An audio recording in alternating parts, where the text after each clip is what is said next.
Jadi yang khas adalah apa nih? Kita lihat yang superficial awalnya kuning, dia paling banyak dibentuk oleh lipid ya. Jadi kalau buat yang masalah obesitas, penumpukannya terutama di bagian yang superficial ini. Untuk yang bagian superficial ya paling besar dibentuk oleh penyimpanan dari lemak. Kemudian tadi untuk yang bagian deep dia lebih tipis di antara masing-masing dari otot. Kemudian yang endoabdominal dia yang lapisan sebelum nantinya masuk ke struktur peritoneum.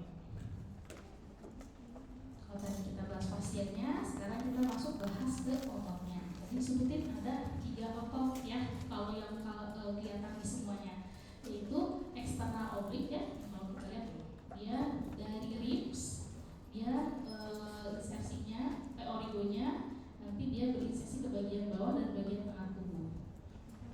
Dia obliknya. Kalau kita potong seret gitu ya. Nah, lapisan keduanya adalah yang internal oblik. Kalau ini dia kebalikannya, insersinya dia dari bagian tengah atau bagian bawah, sedangkan kalau misalnya origonya insersinya ke bagian tengah atau ke atas. Kemudian kalau kita potong lagi si internalnya, baru ada si transversus abdominis. Jadi dibikin merapat gitu ya, si ototnya untuk melindungi organ-organ di bagian dalamnya. Nanti di bagian depan ada satu otot lagi disebut dengan rectus abdominis yang bentuknya memanjang. Ini kalau kita lihat dari potongan lintangnya, ini yang eksternal, internal oblik, dan baru transversus abdominis. Ini kalau tadi untuk pembahasannya, kalau eksternal oblik dia originnya dari permukaan ribs ke-5 sampai 12 ya. Nanti insersinya dia ke linea alba itu di perut tapi yang bagian tengah. Kalau pada ibu hamil mungkin pernah lihat ya, dia warnanya lebih gelap. Kemudian ke arah pubis tubercle dan anterior half dari iliac crest dipersyarafi oleh T7 sampai T11. Kemudian untuk yang internal oblik dia dari originnya dari thoracolumbar fascia, anterior 2/3 dari iliac crest dan juga connective tissue di lateral ketiga dari inguinal ligament. Insersinya nanti dia ke garis inferior bawah dan garis inferior 10 sampai ke 12 ribs, linea alba dan rectum pubis. Kemudian ada transversus abdominis, dia originnya dari internal surface dari 7 sampai 12 postal cartilage, thoracolumbar fascia, iliac crest dan connective tissue dari bagian deep to lateral ketiga dari inguinal ligament. Insersinya dia ke linea alba. Inervasinya dia sama yaitu dengan internal oblik T6 dan T12. Kemudian kalau rectus abdominis dia originnya dari pubic symphysis dan pubic crest ke processus siphoideus ke 5 sampai ke 7. Balik lagi ke gambar yang awal, ini dia dari sini ke bagian sini. Tujuannya apa? Fungsinya tadi untuk membantu baik dari fungsi pergerakan peran kita, berotasi, kemudian mensupport juga untuk stabilisasi dari pelvis. Ini kalau lebih besarnya ini untuk yang eksternal oblik ya, kelihatannya garis-garisnya eksternal oblik. Ya. Kemudian ini untuk yang internal oblik, yang dia dari bagian bawah dulu ke atas. Untuk inervasinya kita bagi menjadi 2 bagian. Ada yang di superior umbilical dan di bagian inferior umbilical. Kalau yang di atas dia oleh thoracoabdominal nerve T7 sampai T11, nantinya cabangnya dari anterior cutaneus dan lateral cutaneus. Sedangkan untuk yang bagian bawah ini T12 dari subclavicular nerve ke lateral dan anterior cutaneus, kemudian sebagian yang bagian inferior dari iliohypogastric nerve L1 dan ilioinguinal nerve L1. Ini untuk lebih lanjutnya ya, untuk si persyarafannya dan fungsi-fungsinya, distribusi dari masing-masing persyarafannya. Untuk pembuluh darahnya ini dia berasal dari untuk yang musculophrenic sama superior epigastrik dari internal thoracic artery, kemudian ada dari posterior intercostal 11 subcostal artery, kemudian ada juga dari femoral artery dan greater saphenous vein yaitu superior circumflex iliac dan juga superficial epigastric vessel. Ini untuk lebih lanjut atau lebih lengkapnya dari yang memperdarahi dari bagian anterior abdominal wall. Jadi origin utamanya dari internal thoracic artery arteri, aorta, eksternal iliac arteri, dan juga femoral arteri. Untuk venanya, bagian superficial ini dia dari superficial epigastric vein, kemudian juga lateral thoracic vein, sedangkan yang deep dari inferior epigastric vein dan superior epigastric thoracic vein.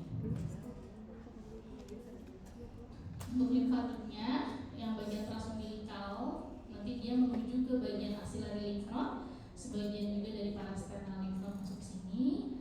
Untuk yang bagian superficial lymphatic vessel ke superficial inguinal lymph node, kemudian yang deep lymphatic vessel nanti dia ke external iliac, common iliac, dan right and left lumbar lymph node.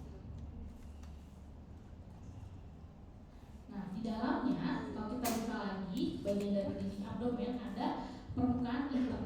Nah, di sini ada median umbilical fold. Median berarti sejajar di tengah ya di sumbu tubuh. Medial berarti dia di antara median ya, yang mendekati dari sumbu tubuh. Kalau lateral dia lebih jauh. Kalau yang median dia memanjang menutupi bagian apex urinary bladder sampai ke umbilicus, menutup median umbilical ligament.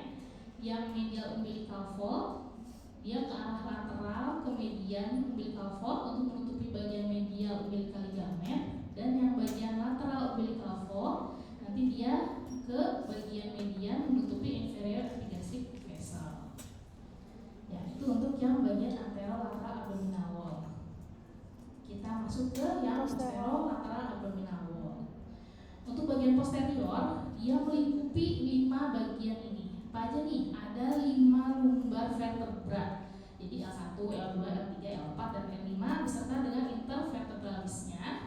Kemudian otot-ototnya terdiri dari apa aja? Ada otot psoas, ada otot quadratus lumborum, ada otot iliacus, dan ada otot transversus abdominis serta oblique muscle.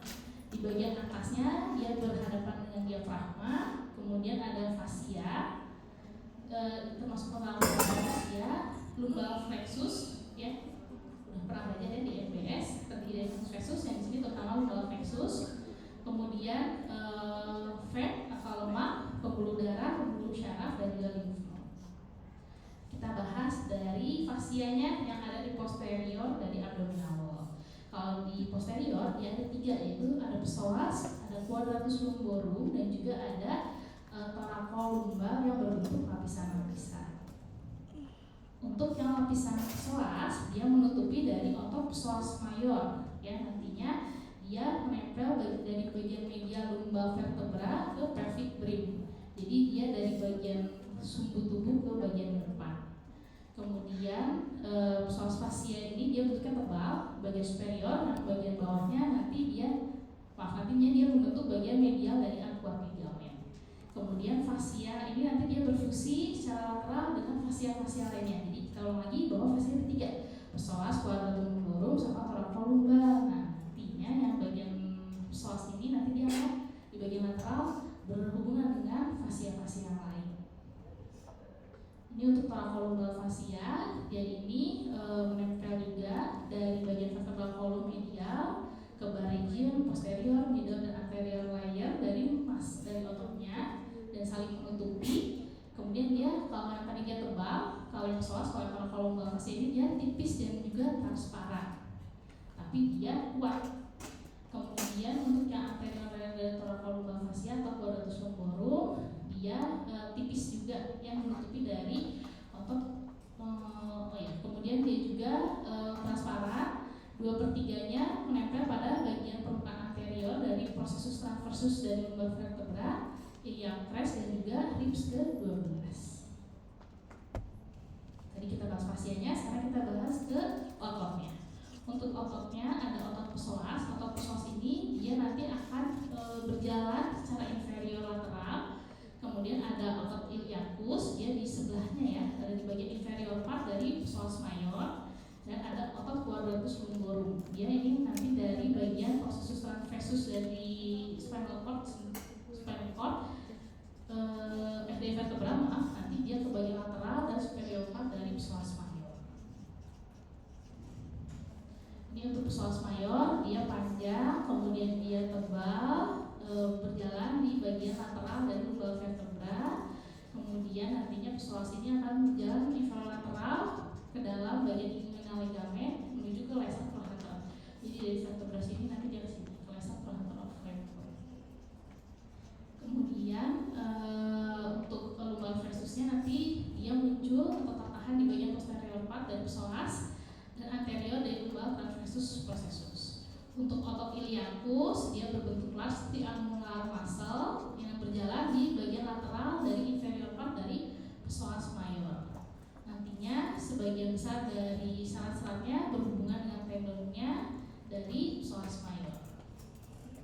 Fungsinya untuk fleksi dari bagian paha, kemudian untuk stabilisasi pada tubuh atau maintenance dari postur.